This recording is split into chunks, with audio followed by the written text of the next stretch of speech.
Inside a massive mansion in Lagos, there was one woman everyone feared, Miss Clarissa. The slightest mistake earned you a slap. Left, right, center. But one day, a quiet new maid raised her hand and caught the slap right in midair. That was the day the entire house was thrown into chaos. Clarissa was the fiancée of a billionaire, as beautiful as a Nollywood star, but as wicked as a village witch. She would slap her maids like she was giving them a high five. She would scream, "Useless people, all of you." But whenever her fiancé Chike was around, she transformed into an angel. "My love, how is your day?" The workers would cry themselves to sleep in the toilet every single night. They lived in constant fear, counting down the days until they could find another job, but jobs were scarce, and Clarissa paid just enough to keep them trapped. The mansion was a golden cage, and Clarissa was the merciless warden.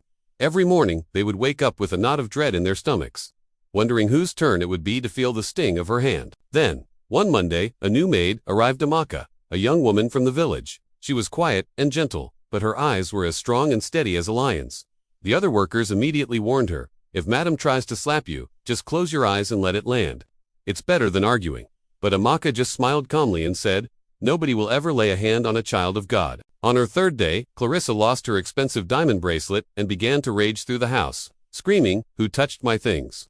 She pushed one maid against the wall and slapped another across the face. Then her eyes landed on Amaka. "You, new girl, you're the one who stole it, aren't you?" Before anyone could even blink, her hand flew towards Amaka's face. But Amaka caught the hand. The entire mansion went silent, frozen in time, as if the power had been cut. Clarissa was completely stunned. "What do you think you're doing?"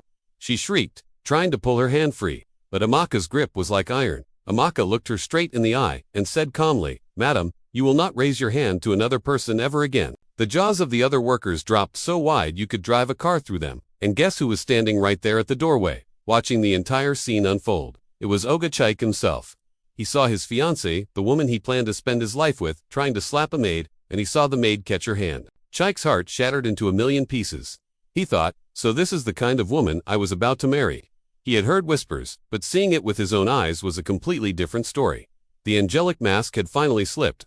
As if on cue, the front door opened, and in walked Mama Tisa, Clarissa's former mentor and a respected elder. "So this is what you have become," she said, her voice filled with disappointment. Clarissa began to tremble, seeing the woman who had once tried to guide her. Moments later, Clarissa's father, Chief Benson, rushed in, sweating and out of breath. "Chike, my son, we need to talk," he panted. He turned to face everyone and confessed, "My daughter. She was responsible for the death of a young maid years ago. She slapped the girl, and the girl ran in fear. She tripped, fell, and hit her head. She died." Clarissa screamed, "Daddy, no." But her father continued, his voice heavy with guilt. "The girl's brother has just arrived in Lagos, and he is looking for justice." Just then, there was a heavy, insistent banging on the main gate. The gate swung open, and a tall, strong man named Samuel Okoro walked in. He was holding an old, faded photograph of a young girl. He stared directly at Clarissa. "Clarissa, you took my sister's life. And now you're here, living a billionaire's life." The shock was too much.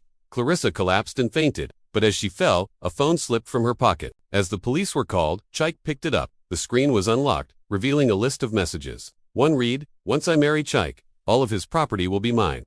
Another said, "If he ever tries to leave, I have a secret recording of his mother's private hospital visit." Chike read the messages, and tears streamed down his face. "So, you were planning to destroy me and my family all along," he whispered in disbelief. Chike canceled the wedding immediately. Samuel finally got justice for his sister's tragic death. Clarissa's father knelt down, begging everyone for forgiveness for covering up his daughter's terrible secret for so long. As the chaos settled, Chike turned to Amaka, his eyes full of gratitude. "Because you refused to let that slap land, you saved my life today. You saved me from a future of pain and deceit." He gave Amaka a large sum of money to start a new life, promoted all the long-suffering workers with better pay, and banished wickedness from his home forever. The moral of the story is that it only takes one person to stand up for the truth to bring down years of evil. Thanks for watching. Remember to like, share, and subscribe for more stories.